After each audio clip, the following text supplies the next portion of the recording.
Galina Danacı. Fabula Horoz. Yaşar bir sabide tekir horoz.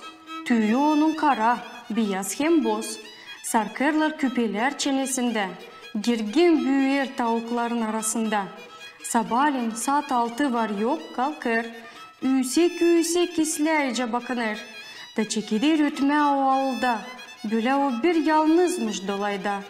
O sesini onun sevinmer tavuklar. Haliz açan olur o büyük soğuklar. Ama kalkırlar gözleri ta kapalı. Söylenerek ağrırlar akşamdan darı.